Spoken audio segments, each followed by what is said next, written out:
Did he tell you about my stint in jail or something? Yeah, he did actually. Yeah.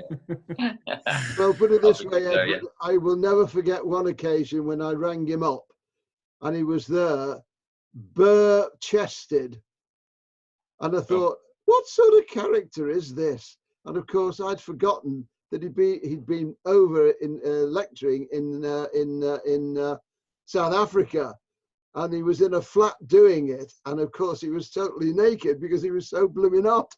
Good morning, Mark. Good morning, Mark. Good morning, everybody. How are we? Yeah, very well, thank you, Mark. Fabulous. Edward, Mark. Good to meet you. How you Good doing? morning. Good morning. Hi, Edward. Wayne. Top of the morning to you, sir. Yeah. Did we have a good Easter? Lovely day yesterday, eh? We had a nice barbecue last night, and I hope you didn't invite people around, Wayne. actually, it's funny. You must see down our street, one of the ladies had their birthday, and they're all out sitting in their own yards with their drinks, out in the front, and socially distanced from everybody. It's actually quite amusing, this socially distancing situation, isn't it? Because obviously I live in a small block of flats, and of course I've got to get the exercise because of my health. So the way I do it, I've got a step machine in here, but I walk down the flats, walk round the carport and yard without going out at all because I'm not allowed to. But you're saying hello to people at a distance, and that's all you can do. Did you raise your few £1 million, though? That's the question. No, I didn't. I didn't. He's doing so well, isn't he? He's incredible. Is he still going? Is he still walking? Yeah. Well, it's not his birthday for another 10 days. Oh, right. I've got a sneaky feeling he'll try and do 10 a day for the next 10 days, weather permitting. But I thought yesterday when he was honour guard in to do the 100th, that really tipped the scale. And about a couple of £1 million came in during the day, didn't it? Because it's up to what, 18 and a half or something now. Yes. Oh, what a result. Good for him. Yeah, but this is it. But as I tweeted, yesterday and put it out on Facebook, dedication, determination is what it's all about. And he was determined to do it. And they were the characters who helped us during the Second World War and are still helping us today, 99 years of age. It's quite incredible. He's showing up so many people. Sorry, Jeffrey, just before, are you actually recording? Yes, I am now. Okay, brilliant. Yeah. Before I forget.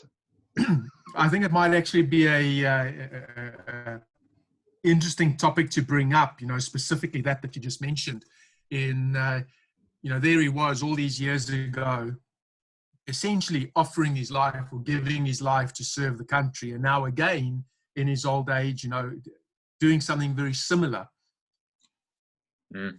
And just how sort of that mindset and that dedication and those things that you mentioned before, how that's different so much today and how few people, I think, actually embody that.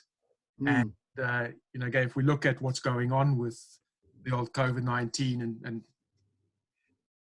in some cases, people still not respecting social distancing and still not doing the things that they are supposed to be doing. And on the other hand, you've got somebody who's totally committed.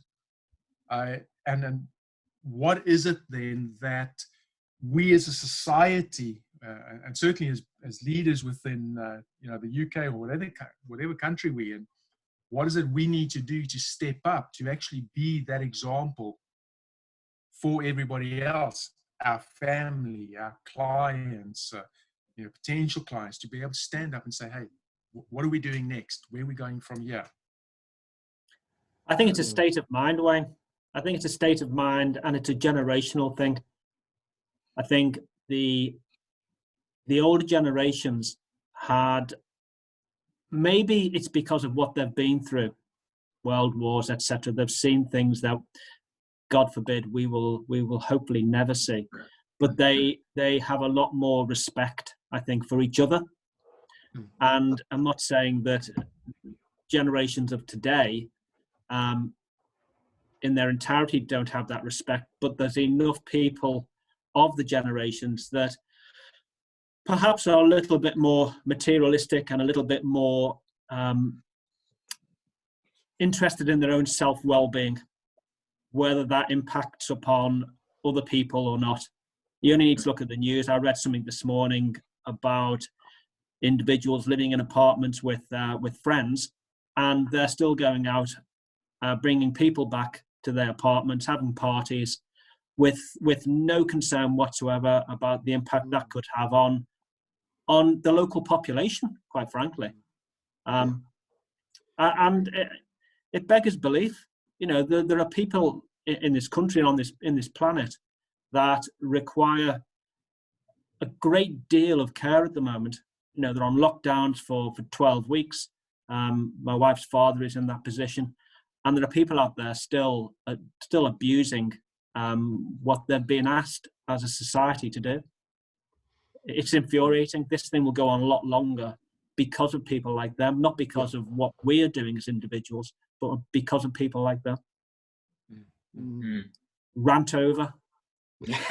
So how do we translate that then into a, you know, sort of some form of action? So taking that idea of, okay, so there was maybe a more generalized lack of respect, lack of responsibility, lack of appreciating what we've actually got.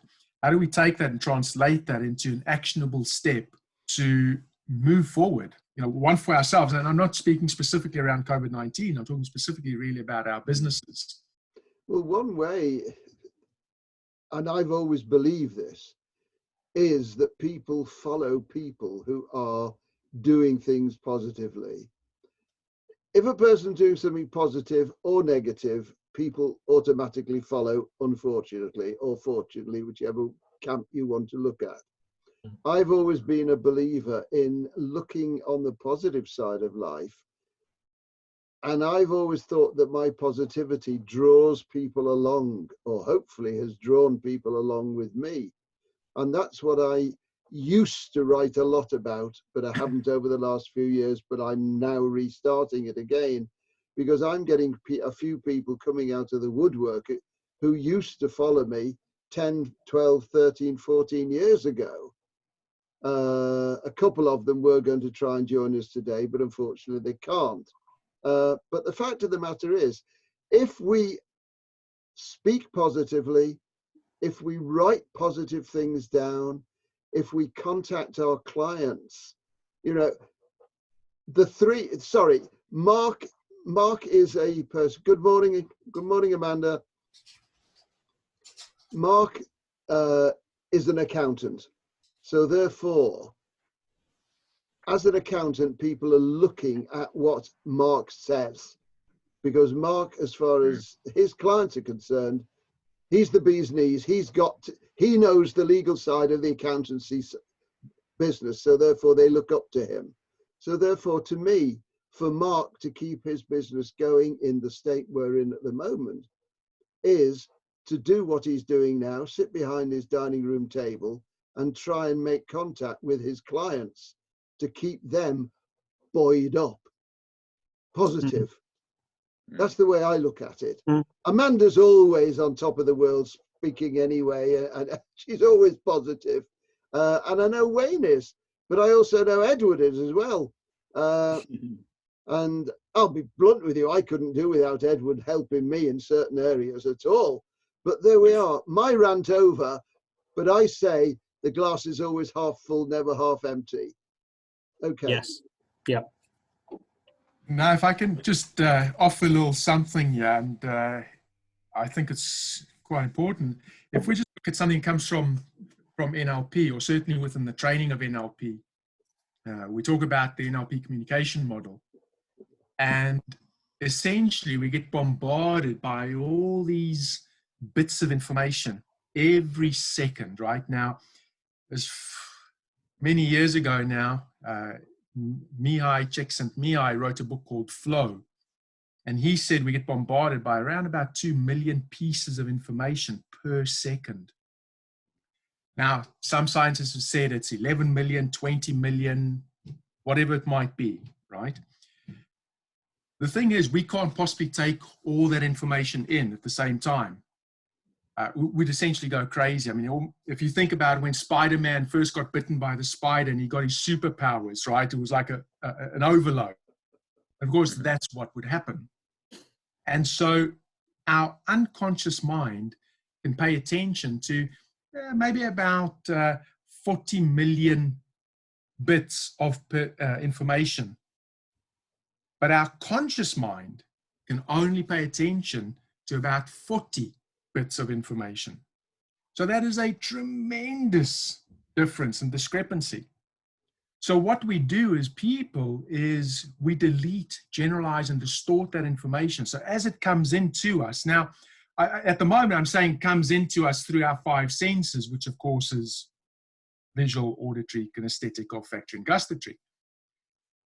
But it can also be and start being activated from our thoughts, just for the time being, if we're saying it's an external stimulus, whatever that might be. Because we can't pay attention to everything as we delete, generalize, and distort, we only take in about 136, or like I said, we can pay attention to about 40 pieces of information. The thing is, those filters that come into play to help us to delete, generalize, and distort, we all have them, but they are unique to each one of us. Okay, so they are our values, our beliefs, they are attitudes, the way we look at life, right? And a number of other things, our personality types, etc. The point is that we can all be experiencing the same thing. We can all have a totally different interpretation of what's going on. And it's almost like being in the matrix, right? Whatever is going on is purely our interpretation of the environment. So, you know, it's been said through recessions, many people become millionaires while other people go bankrupt. We have times like now where some people are sitting at home and all they're doing is playing TikTok or watching TV all day. You know, other people maybe are creating courses, contacting their clients, you know, whatever that might be. The thing is, like I said, it's just our experience. And so we've got to appreciate that each person is allowed their experience and their opinion. We just mustn't get drawn into it. So we respect that each person has their model of the world, but we don't get drawn into it. We've got to essentially lead and say, look, yes, that stuff's going on. Some of it's real. Some of it is, I mean, we're not denying that the virus is there and it's real, but the world is not coming to an end. There's huge opportunity within these times. There's times now while we're sitting at home, while we've got that time, we can be creating articles, we can be reaching out to clients, we can be creating online courses, we can change the way and how we do things. Like a couple of weeks ago, we were talking much about doing things via Zoom and online platforms. So each person has their interpretation, but we've got the choice of what it is that we want that to be, and how do we lead to help those people that actually want to change that interpretation and want to move forward as well. Because like I said, I think we've got huge opportunity at the moment. Much of what we haven't had, we've been so busy, I dare say, I'm sure each one of us, been so busy prior to all this, being busy in the business. Now is a phenomenal time to be working on the business, because we're not being caught up in the daily grind, right? May I ask a question? How many of us are actually still working at the moment, albeit from home, but we are carrying on from what Wayne has said, working on the business? Because this has been one of my cries for so many years. There are so many business people who work in the business, but don't think about getting new business in, i.e. working on the business. Can I ask that question? I'm still very much working on the business. In fact, there are three partners in our practice, and we have, without a shadow of a doubt, spoken more about how the business operates, what we're going to do moving forward, efficiencies within the business in the last month, 6 weeks, than we have done probably for the last 6 years. We have a regular video conference on a Monday, Wednesday, and a Friday morning, which I've just come off before I joined you guys. And we are plotting out the way forward and how this virus and everything going with it is going to change the way we operate to greater efficiencies, which has always been in the back of probably everyone's plans about how they will operate more efficiently. But they're so busy, as you say, Jeffrey, working in the business rather than on it, that it always gets pushed to the back of the queue. Now it's at the forefront of the queue because things like this, Zoom meetings, go-to meetings, whatever method you might use, are now very much coming to the front. And clients are actually embracing it now because they know they have no choice. Whereas previously, and we have clients across the country, I have clients in London and in the Northeast, I had to go and see them. I got on a train or got in the car and drove over to see them, and that was the day written off. Now it's video conference, an hour and a half chatting about everything, about the family, about work, everything. The video conference finishes, I carry on working. It's wonderful. And now at last they're embracing it. It's just a real shame that something horrendous as this has to happen to make people embrace the technology that we've always had for a long time. Yeah, you see, one of the things Amanda, I think, has got more experience, I may be wrong here, than all of us with regard to using the technology, because I know you've been doing it something like 14 years, is it, Amanda? You something like that. So consequently, this is, in a way, we're not preaching to the converted, because Ed has been doing a similar thing again for about 14 years, isn't it, Ed? You've been around doing in business. Yeah, give or take, yeah. And consequently, I know we've talked, and you talk now to a lot more people using Zoom platform or a similar platform. And certainly with your podcasts with Sean that go out every week. It is, I've always been a believer in being proactive, because you can't wait for people to come to you. You have got to always keep at the forefront. You know, the late Murray Walker was the one who, let's be honest, years ago, a Mars a day helps you work, rest and play. That was his tagline when he started out in his marketing career working for Mars, because, you know, the Mars company, whoever owns it now, I don't know. But I'll always remember that when he did his hill climbing with his dad. And that's going back a few years. But Mars a day helps you work, rest and play. I think we all know that. And you've got to keep that in the forefront all the time. I saw Amanda on LinkedIn the other day put out something with regard to one of her courses. It was in the forefront, so people could see it. And I know there are a lot of people who say, well, you can't keep writing to people. You can't keep ringing them up. You can't keep doing this. But if we can't, we're not actually doing. Yeah, I think going back to what Wayne was saying, we do have to be very mindful of other people and how they're feeling right now. And a lot of people are in the fear mindset, panicking, reacting. I don't know what to do. They're kind of, and don't get me wrong, I think we've all been in that situation right at the beginning. You know, we're all like, oh God, what? This isn't new. This is new. This isn't normal. I think, but we do have to be very mindful. And selling isn't, selling is something that we do naturally. It's just that some people do it very differently. For example, they're quite hard at selling. They keep going when the person's saying no or whatever. I think I've never been that kind of a salesperson. But as you're saying, right now people need our services. And if we don't put ourselves out there, we're kind of doing them an injustice by not being there for them. And even if you can maybe not sell anything or, whatever, even if it's just a coffee, virtual coffee that I've been talking about, having that virtual coffee and just connecting with them and just telling them that it's okay. What do you need? How can I help you? And just be there to kind of serve without the expectation of them buying from you.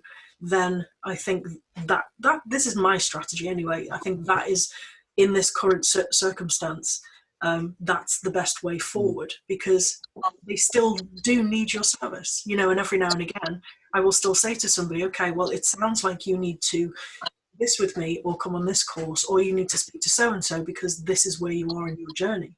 And if we don't do that for people, then they're never going to be able to move forward. But we, you know, I'm very on board with what Wayne was saying. We've got to be very conscious of other people, because their reality is very different from ours. And if we don't tap into that, we can be seen as insensitive, sales, hard selling people who don't really get them and don't really understand them. So, So just picking back up there, Mark, you're talking about efficiencies. I mean, what would each of you suggest probably is some of the key efficiencies that we can take away, or possibly that you might suggest to your clients at this point in time?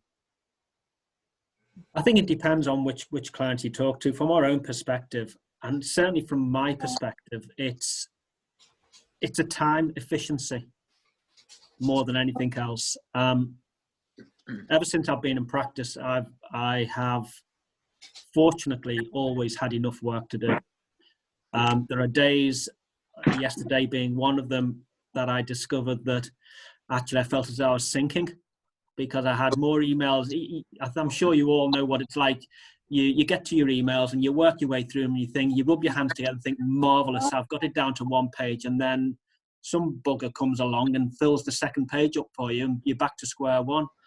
But that, it's the efficiency of being able to work, set the environment up to be able to work in a manner which allows you to get through as much as you conceivably can, and then spend time with clients. I think, as Amanda said, virtual coffees, chatting to clients, seeing what their requirements are, seeing how you can help them, if you can help them, even if it's just to put their mind at rest. Mm-hmm. And I've had numerous conversations with clients over the last couple of weeks, and oddly enough, one of them was an ex-client who I spoke to because I still stay in touch with him, and having chatted to him on Tuesday of this week, he's now returning to us as a client.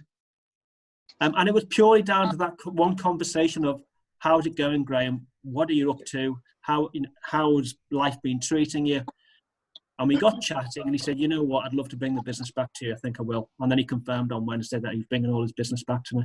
And I was delighted. But it was simply, as Amanda said, it's a coffee. It's not hard sell. And I can't do it. Never mind, I've never done it. I'm not capable of hard selling. I just can't do it. It's not in me. So it's just a chat. If I can help you, I will. If I can't, I can't. But I'll give you the advice where I possibly can with the skills that I have. And that's the way I enjoy doing things. And I think that's where the efficiency come in, Wayne, because being able to remove those bits of daily life which take up time, and you really know that either you should be asking other people to do it for you, or you really should find a more efficient way of doing it. And this has really focused the mind on those areas. And I do feel as though I have more time in the day now, without a shadow of a doubt, more time in the day. And I just have to try and keep going. And I'm nowhere near the end of efficiencies. I've just got to keep working on it. Yeah. What's your feelings, Edward, with regard to it? What was that? Sorry, Jeffrey. My thoughts.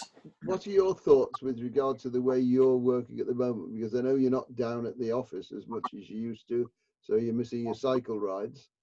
Yeah, I'm missing the commute a little bit. And I'm missing the quiet roads. Really, I should be taking advantage of all the amazing space that's opened up.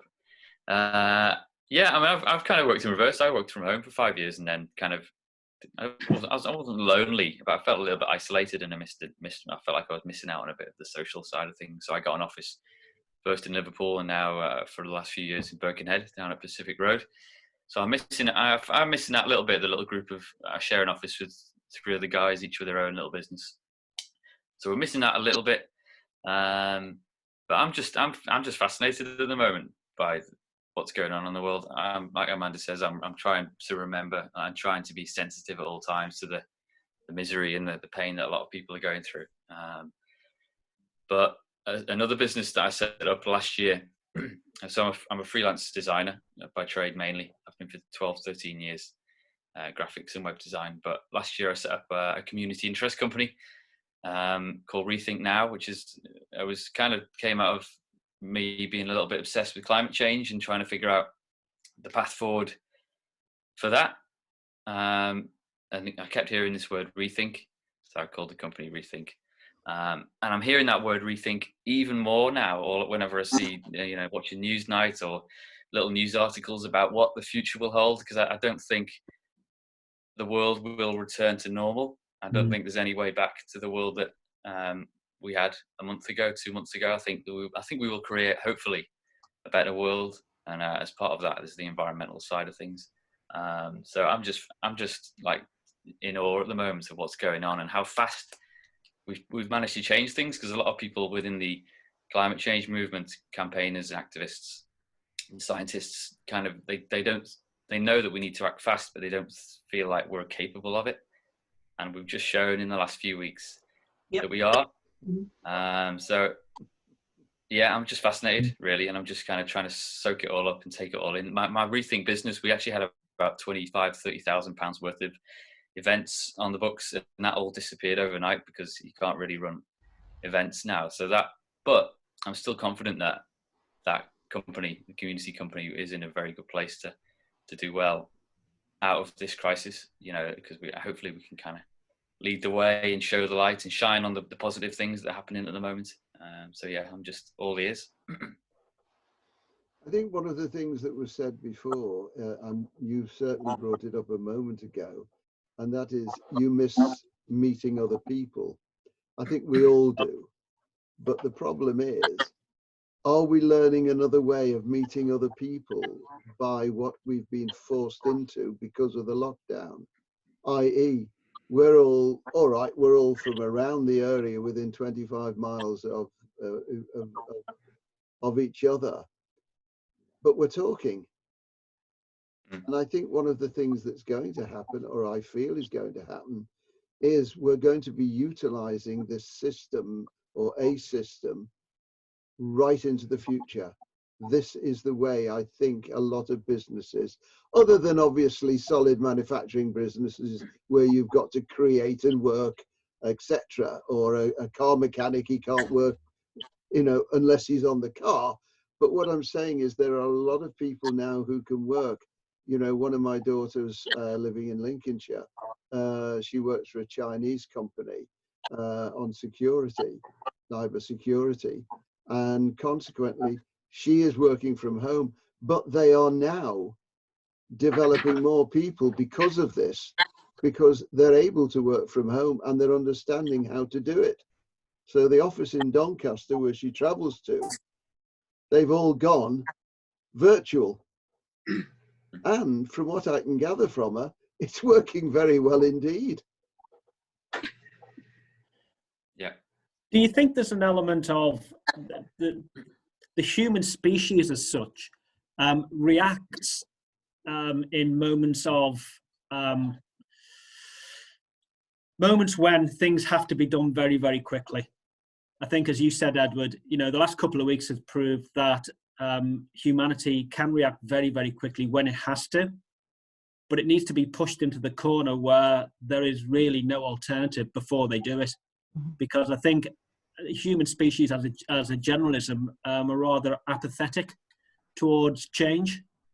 And perhaps it's needed something like this, and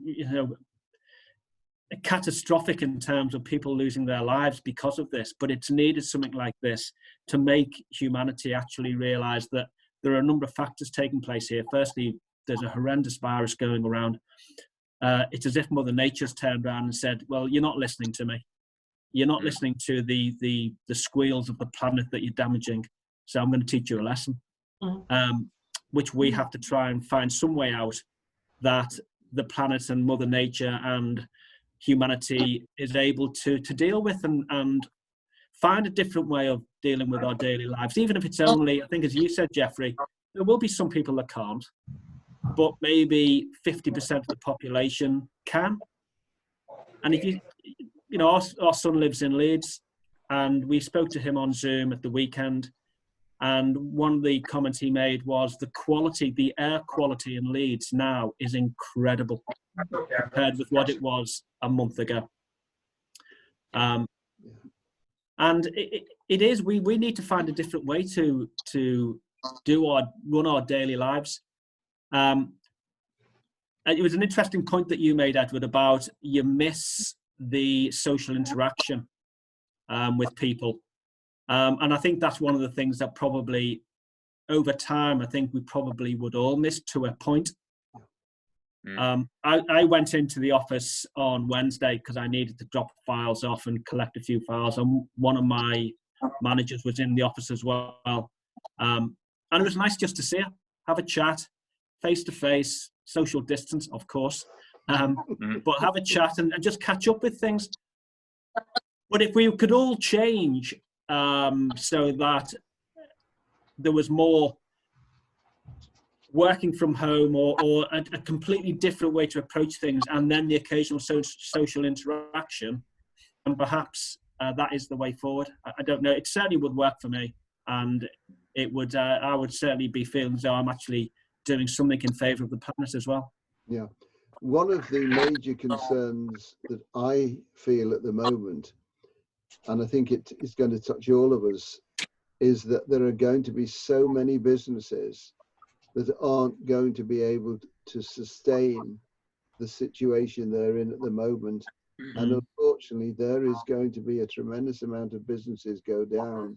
And therefore, there's going to be a lot of business owners who are going to need support. I unfortunately have been in the position when I've lost a business, and consequently I've seen the ramifications that take place. But the fact of the matter is, you've got to, we in some way have got to try and reach out to a lot of business people that need that support, because not many business people who work for themselves do like to ask for help, because we're all individualists. Also, many business people are in a busyness and not in a business. Just to come back to the question earlier, talking about efficiencies, what is your top tip, or what are your top efficiencies? Mark certainly spoken about time before, and changing our environment.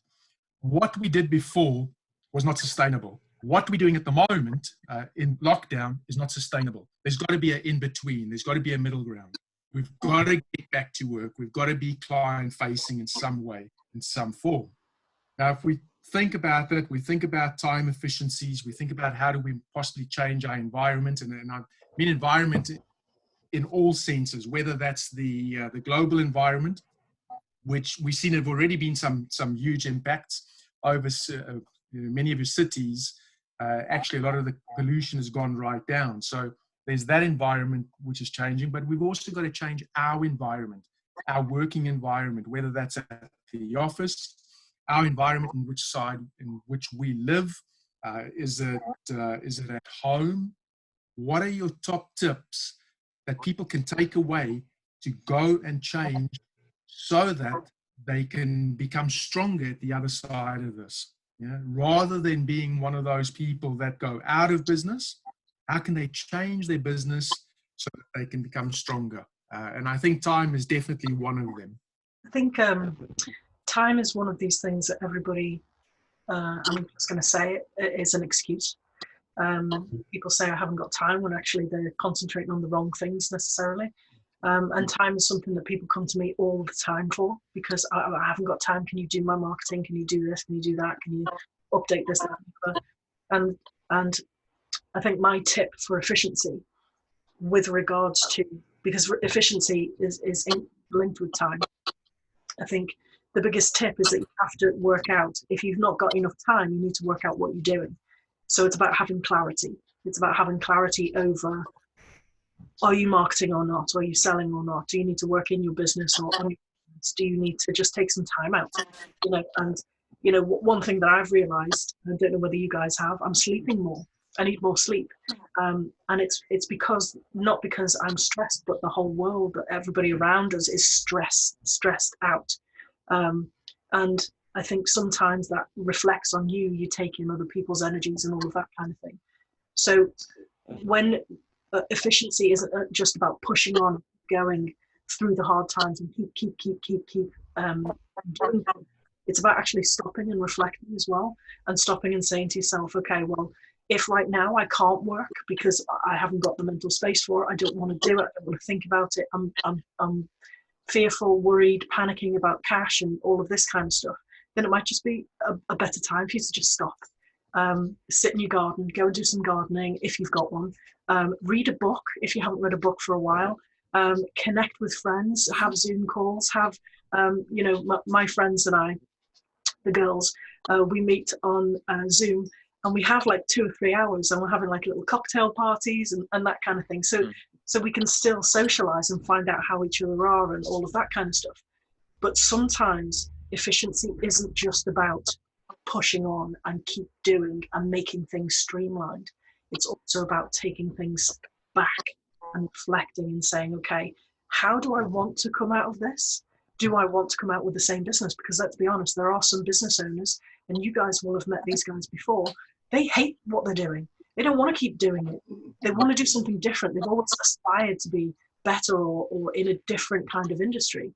Now is the time to actually look at that and say to yourself, what is it that I want from my company? What is it that I want to do? Because we don't have time any other time apart from now. We are locked in. We have limited space and limited resources that we can, or things that we can go into. So, I hear that some people are saying, I'm bored. Come to my house. There's loads to do here, But my point is that when it comes to efficiency is about clarity. And when you understand, and I mean crystal clear clarity, when you understand what you need to do and how you need to do it, right now could just be the time where you just sit, plan, strategize, work out a way forward, have those connections, speak to people to help you make the right decisions. Because what I'm also finding is that people who are in this panic kind of fear kind of mental state, you can't make a good decision. You can't make a good decision when you're in that kind of mindset. You have to be in a calm mindset to be able to move forward the way in which you want to do it. So I think that's my biggest tip. Just take time out. That might be what you need, instead of just keep pushing on because everybody's telling you you should be doing this, you should be doing that. Do what you think that you need to do, and that could just be looking after yourself, doing some yoga, meditating, whatever it is, whatever floats your boat, and just taking some time out. There's a few interesting things you said there. Just the first one you spoke. You said people say they don't have time for their marketing, and that actually really ties in with the efficiency, right? Is it marketing? Is it doing your taxes? Your general books? Doesn't matter. That's right. And it's about becoming aware and becoming more efficient and say, look, as I mentioned before, Mark's my accountant, and I like to do my my normal bookkeeping and that, and I pass over to Mark and then to do the final accounts, etc. Only because that then gives me a good idea, where am I, what money's coming in, what money's going out, what do I need to chase, etc. Rather than waiting, to the end of the year to actually do that. But that's part of my strategy, and that's not necessarily right for everybody. No. And at the same time, I'm not the best at doing my marketing. So let me rather give to somebody else what they are good at doing, so it frees me up with the time to do what I'm good at doing. So there's 3 particular tools that I normally speak to my clients about. And the first one is the default diary. And so we break our day down I use just half-hour increments. Love him or hate him, Donald Trump, you know, I think before he was president, his was 7-minute increments. But every 7 minutes or every 15 or every 30 minutes, whatever you break down into throughout your day, everything has its place. So it's a default diary, meaning the things that have to happen by default, they go in the diary, Monday through to Sunday. Example, let's say 5 to 6 was our dinner time every night. That's in the diary because that's got to happen, right? If I had a sales meeting 8 till 9 on a Monday morning, that goes in the diary. Every appointment goes in the diary. If I've got to record 5 videos this week, they each have their slot in the diary. What's amazing is that there's so much time in between that this comes to this busyness rather than business. You know, people, they'll, especially when they work from home, it's like a Monday morning, go drop the kids off at school. And I usually make this much longer, so I'm going to condense it. But they go drop the kids off at school. They come back and they go, oh, that was such a hard work. You know, I better just have a coffee, chill out. Oh, I better get some of the washing on over the weekend. I can't work now because the washing machine's making a noise. So I might as well do the hoovering as well.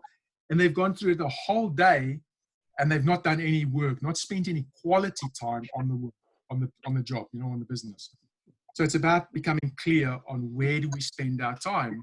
And that takes me into the next tool, which is where do we spend our time? How much time do I spend on marketing? How much time do I spend on watching TV, sleeping, driving to work, whatever that might be? And that's going to be different every day. Some people say they don't have time to study, but they spend 2 hours in their car driving to work and back. Well, then the car could be a mobile library. They, you know, the average American, and I dare say this is true for many people, watch around 4 hours TV per day. Now, 4 hours TV is not difficult. I mean, I'm being kind at the moment. It's not difficult if you think they watch between 6 till 10 at night. And on the weekends, you know, maybe they watch even more because they're watching sports and whatever the case might be. Well, those 4 hours TV, by the time you sort of 65, whatever, equates to 9 to 10 years of your life. Malcolm Gladwell said in the book Outliers, he said it takes about 10,000 hours to become an expert in any field. I'm not saying don't watch TV. I enjoy a documentary as much as the next guy. But it's about where am I spending that time? If I'm spending 4 hours watching TV, but I say I don't have time to go to the gym and take care of my health, well, there's a problem, right? So where am I spending my time? And then, you know, the other one is finding out all of these activities then that we think we have to do ties in and delegate. Yeah, do ties in with if you've ever read the book Eat Your Frog. You know, eat your frog first thing in the morning. If it's a job I have to do, and the worst thing I possibly need to do that day, because nobody wants to eat a frog, right? Certainly not a raw, slimy, squishy one. But if I had to do that, i.e. that's the task I absolutely do not want to do that first in the morning because the rest of the day can only get better. So if I'm going to do that first. Now everything else, like I said, the day becomes easier. It's if I don't do it first and I want to leave it till tonight, by tonight I'll make every excuse why I don't have to do it. Then it gets put over till tomorrow and the day after, and then we start procrastinating. Procrastination, you know, some people think, oh, if they leave everything till the end, they do better because they work better under pressure. And by default, that's not true. Yeah? We can cope under pressure, but we don't do our best work under pressure because it doesn't give us that time to reflect and to think and to change. So do it. In fact, the 2 minute or the 1-touch rule, if I can do it, if it comes across my desk and I can do it within the next 2 to 5 minutes, and I've got to touch it because it is mine to do, then I do it and it's done. Otherwise, it becomes paper shuffling. And people shuffle those papers, and by the end of the week, they've actually not done anything, and they've just moved paper to paper to paper to paper to different aspects, right? So do it. If it's really not mine to do, delete it. If I've got to do it, but I don't need to do it right now, then maybe I'll defer it till later. Like, booking the family holiday. Yeah, it's important. We want to get it done, but I don't have to do it between my working hours.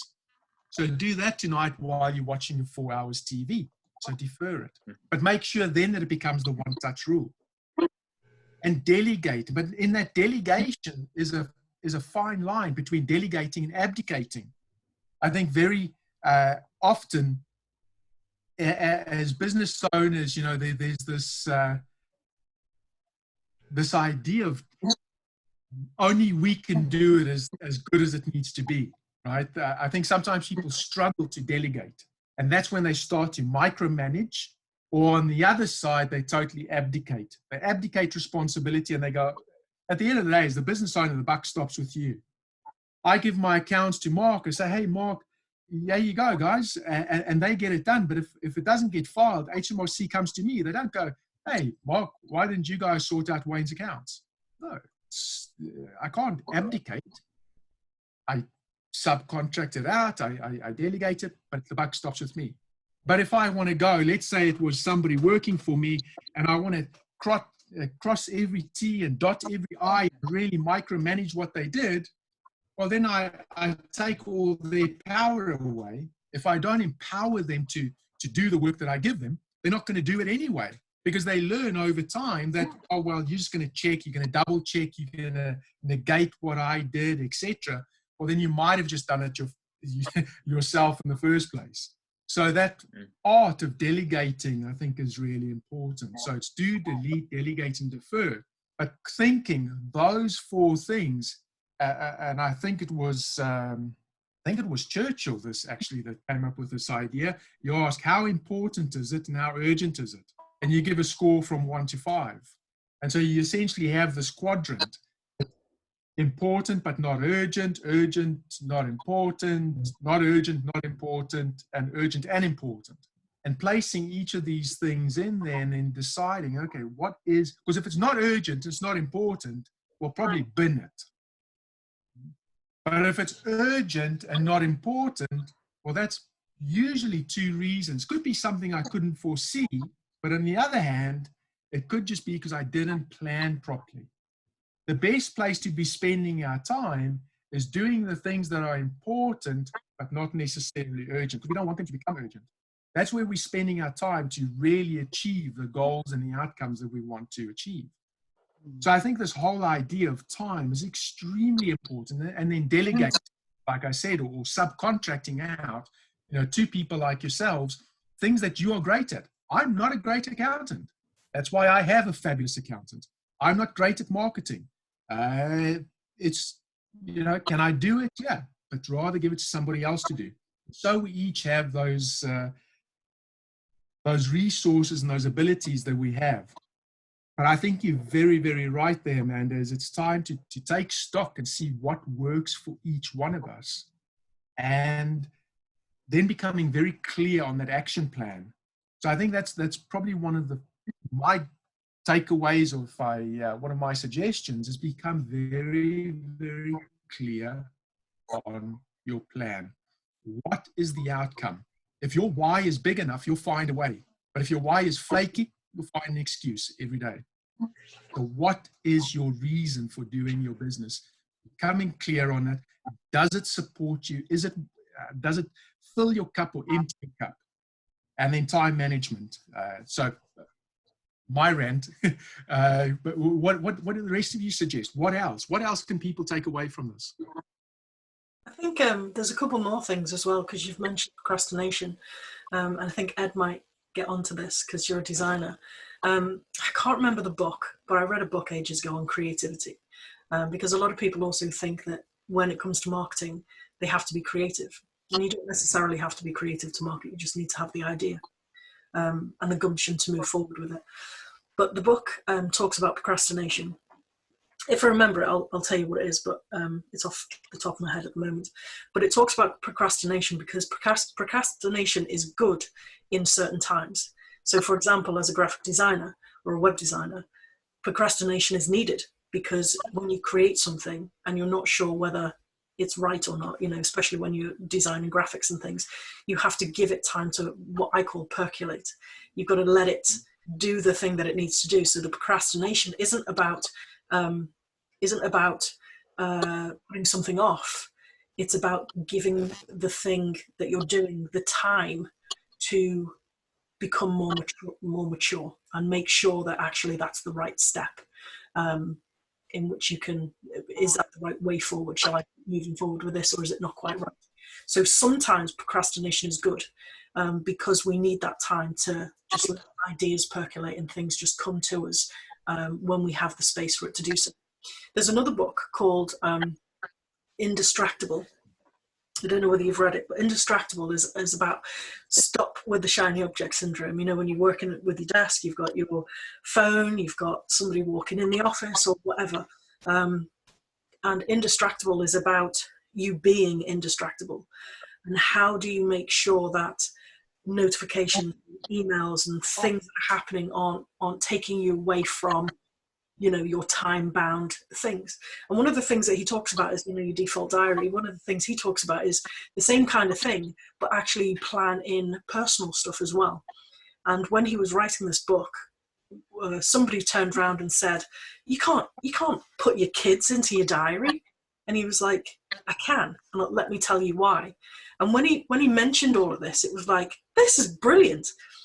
Because sometimes I remember my mum used to say to me, oh, do I have to diarise an appointment or get lunch with you? And I'm like, well, yeah, because I've got stuff to do. And it's not that I don't want to do it. It's because I want to make sure that I'm spending quality time with you. So when you're creating that default diary and becoming indistractable, you're allowing time for procrastination. You're allowing time for doing your accounts, doing your marketing, updating your website, whatever it is. But you're also allowing time for your family and saying to your wife or your husband, tonight's date night, we start at 7 and then we finish at midnight or whatever. This is what we're doing. And you only have time for that thing or that person that's in your diary. So you're not distracted because you're giving everything else time throughout the day. And I thought that was quite a cool thing to add in. I totally agree with you on putting that time in. You know, as an example, over the last few months, I spent 3 hours a day doing jiu-jitsu and kickboxing. And those are in my default diary. I spend an hour and a half in the morning and an hour and a half in the evening. And that's absolutely right. I think the key there, what you were describing, is not procrastination. You know, I like that idea of it's percolating. You're deliberately giving time for that creative juices to actually flow. There's a distinction there in whether it's actually procrastinating and I'm just not getting done what I know I need to get done and I'm deliberately putting it off, compared to, or versus, you know, it's something that I need to do, but it's still busy, I'm mulling it over. And so a great example of that might be the late, great Milton Erickson, who was a renowned hypnotherapist. In fact, he probably brought hypnosis out of the dark ages, you know, and off stage into being what it is today. And very often, you know, he might see 10, 12 clients a day, but you might have to wait for weeks before you could actually get to see them. So the client would call up and he'd have this first interview sort of, or chat on the phone and say, okay, well, what is it you're coming to see me with? And he would just let that percolate and sit there with them, so that by the time the client actually came to see him, he already had a number of metaphors. It was one of the ways he did therapy and hypnosis as well, was through metaphors. And he would just let it sit there and mull it over. And I think that's the key difference between, as you say, percolating, which I love that, rather than procrastinating. One of the things I think we ought to think about as well, all of us are visionaries in one respect or another. Without the vision, none of us would have been in the businesses we're in. And consequently, vision has got to, I think, come into our exit strategy from COVID-19. So if we can visualize where we want to be over the next 12 months, because I think this is only going to be a short period of time, 12 months. I think this is going to go on for a lot longer. But if we can put ideas down, use our visions, use our ideas that we've got of things that we would have liked to have done in the past. And as Amanda said, ruminate on them. What we need to look at is, what can I do now that is going to see me to the end of 2020, you know? And I think that is something we need to start thinking about. We talk about diarizing it down, default diaries. We talk about many, many ways, which I totally agree with. I use a CRM, and I've got my first 15 minutes of the day at 8 o'clock doing my exercise. And since I've actually put that down onto my CRM and it pops up on my phone, it reminds me, I've got to do my exercises. Now that to me is an important thing. It's a kickstart to the day. Following on from Amanda, where she mentioned sleeping, I am sleeping a lot better. I've got to be honest with you, because I'm getting a lot of the baggage off my shoulders. I'm cleaning my business, myself up and my business up. There's a couple of people in, you know, Wayne and Ed know that I'm tidying all of my, if you like, the last 15 to 20 years of my computer with regard to all the lectures, the talks, the workshops, and everything, the networking. And I'm cleaning the computer completely and itemizing it, because I've taken this opportunity. And I am saying to you, in some respects, COVID-19 to me has been an opportunity to look at myself. And I don't know whether anybody else feels that. It would be interesting to pose that question. Do you think the COVID-19 has given you an opportunity where you can use your visions to move forward? I think it's from my perspective and from my business's perspective, it touches on something that we mentioned a little bit earlier, which is, yes, it's given us the opportunity to look forward, and it's just given us that little bit of a kick to make us look forward maybe sooner than we would perhaps have done, because we now appreciate that we need to get things done sooner rather than later.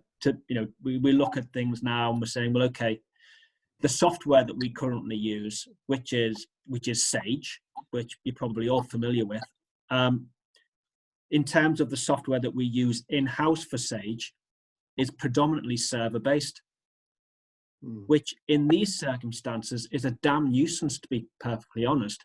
And we have talked for months and months about looking at cloud-based software. That's now triggered us to really a concerted effort to do so.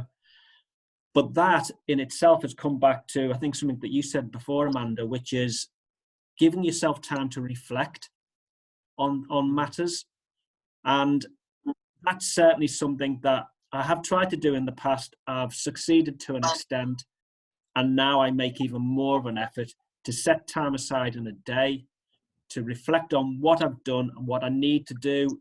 It then moves into prioritizing, which I know is something that you've mentioned, Wayne, and actually setting out what I need to do over the coming days so that I don't get into it's important and urgent. It's important, that's what gets done first.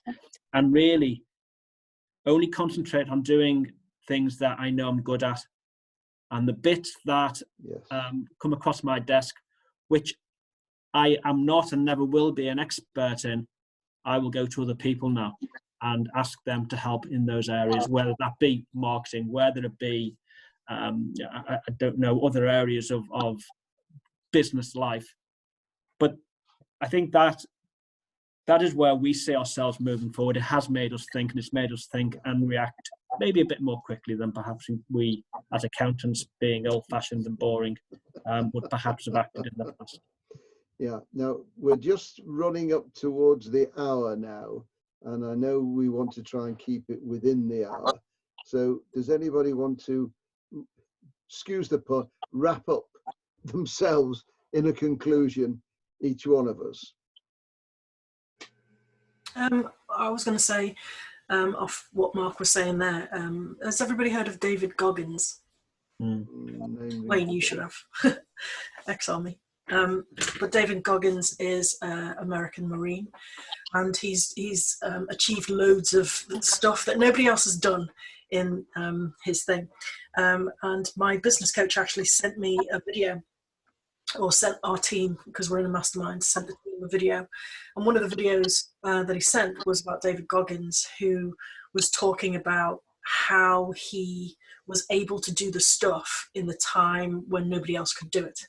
And he said it's not just mindset, but it's also, in his words, was tripling down on my weakness.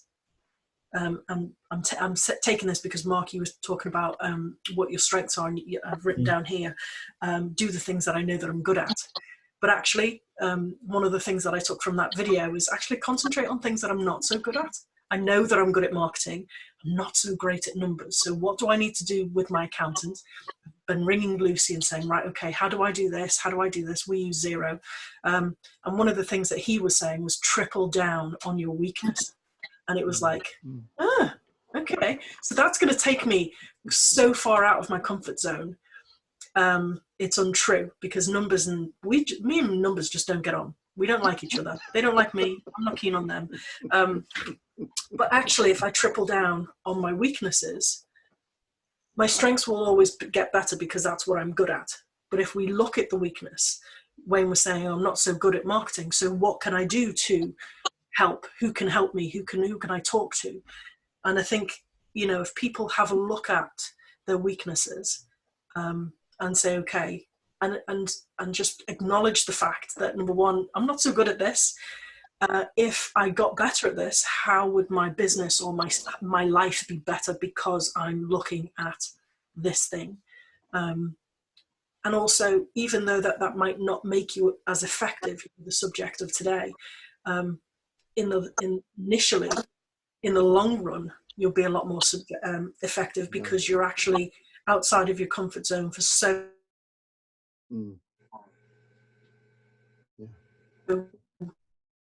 than you would have done before. So I think that's what I'm going to leave you guys with today. One of the things that I always do before I take a new mentor on or a new client on is basically ask them to fill in a SWOT analysis: strengths, weaknesses, opportunities, threats. And I email this pro forma out to them, but I ask them to be 100% honest with themselves and don't fudge it. I don't know whether anybody else uses a SWOT analysis when they're dealing with things, but sometimes, every now and again, it's a good thing to do it on ourselves. Yeah, that's a good point. Okay then. Len, you've been extremely quiet and jumping up and down. I know your computer's on the blink and you've had to use your phone. Would you like to say something before we pack up? Yeah, it wasn't just that. I had my washing machine packed in as well. So as soon as I came on screen, the bloody washing machine guy came and knocked on the door. So I had to go down and let him in, and he's thankfully sick now. So yeah, apologies to everybody for coming in late and so on. But yeah, just to sum up from my point of view, I agree with most of what Wayne and the others have said. I think I made a point, I think on our last meeting, I used to always abide by the, working on your business and working in your business, 50% each way. But later on in life, I started doing the three things: in your business, on your business, and outside your business. And outside your business can be either spending time with your family, or going to the gym, or meeting up with other business people for a friendly chat and a pint. So I think, yeah, all the points that you've made are all good, valid points. And it comes down again what Wayne was saying. If you look at, this is an old piece of paper that I picked up today, but on the top it's got action, not important, not urgent. And that, the thing that Wayne mentioned before, I've used that many times in the past. with different, you know, action urgent, action not urgent, important, not important, and so on. And I think at the end of the day, it all comes down to planning. I've shown you my diary before. My diary is color coded. At the bottom of my diary, there's a list of things to do every week, and I either tick them off as I do them. You know, the topic's got the important things. It actually says on the top of my thing there, you know, things like client emails or whatever. But it's the key task. I've got it in red, you know, on the top there, key task. And every day there's a key task, and I make sure that key task is done. And that's the first thing I do every day. And then I start knocking off the other things that are on the bottom pages and work through them. And I think, you know, it's all about planning at the end of the day, isn't it? It's about planning it and going back to the traveling. And I think we've all realized now that I think, terrible at names, but what's his name? The accountant there was saying about not working. Mark saying about not, you know, the last meeting, Mark, you mentioned about not working from your office now. Yes. I mean, I've written 2 books, and when I met my book mentor, I literally met her face to face once. And because she lives in Glossop, which is a good hour's drive from me and a pain in the ass to get to, we just started having Skype meetings every week, you know, once a week. So I've been doing that for 2 years now. And, you know, she came to my book launch, but that's the only time I've seen her face to face. And it saved me a hell of a lot of time and a hell of a lot of money in fuel and whatnot. And I think now that when we come out of this, there'll be a lot more people realizing what they can do from home. I mean, I'm a big believer in face to face, as I think everybody knows. And I do like meeting people face to face before I deal with them. But once you've done that, you know, why not have a Skype meeting instead of shooting off to London to meet somebody for a couple of hours, which I've done in the past, like most people. So I think that's what we can take from it. It's, you know, prioritize what you're doing, plan it out every week, you know, take it forward to next week, plan it out what you're going to do every day, and stick to it.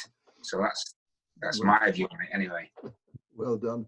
Well, look, I think we'll be pulling it to a close now. I hope everybody has gained one little item gem from what we've been talking about. And I think we'll try and get the video off to you as quickly as we possibly can. And I've got to defer that one to Wayne, but I know he's extremely busy. So Wayne, would you be able to complete it and then email it directly out to everybody? Because I know Amanda asked me where it was and I sent it to her, which I hope you did get, by the way. Oh. I email Amanda, because I emailed it as well. I got a link off Wayne. Oh, right. Because I did send you a link. I'm sure I did. But no, they're great to be able to ruminate over, you know, the quiet time. So well done, everybody. And thank you very much. And if you're all happy, we'll see you all next Friday. So just one quick question. Again, just for you to think about. And I'm going to take this off. This won't be part of the video, by the way. But just for next week, what do you guys think about us picking a topic and specifically talking about a topic that, again, is giving quality information to our audience? So one, it's obviously quality for each one of us, so we can all hopefully learn something from it. But also, so there's that quality information for our audience. Because whilst we're doing this, it's for ourselves, it's to keep us sane and to learn. You know, really also the aim of recording this and making it available to each of our audiences is to potentially have them be able to reach out to anybody here, you know, on the panel, so to speak, to be able to do business with you. You know, if somebody says, hey, they need a great accountant, they should be talking to Mark, you know, or marketing person or whatever the case might be. So I think if we can keep it very specific and to topic, then that's going to be a lot more useful. What do you guys think? Yeah, Yep. good idea. Good idea. Yes. So if you want to sort of maybe just email Jeffrey what you think would be a great topic to discuss, and then let's decide that week. And then I'll put it down so everybody knows. Wayne, would it be possible, if everybody agrees, to put at the end, could we put each individual's email and also their website, so people looking at it could at least go straight to their websites, or our websites, I should say, or email them direct? Is everybody happy? Yeah. If you're all okay with me doing that, then I'll do that. Yeah, I'm okay with that. Just email me, Jeffrey, because I think you've got the link with everybody's email addresses. Yeah. So if you just email me that, then I'll add in sort of like a credit section. Yeah. The actual. I'm gonna have to go, gents. Sorry, I've got a meeting at 1:45. All right then. Thanks for today. Have a good weekend. See you. Take care, Amanda. Bye.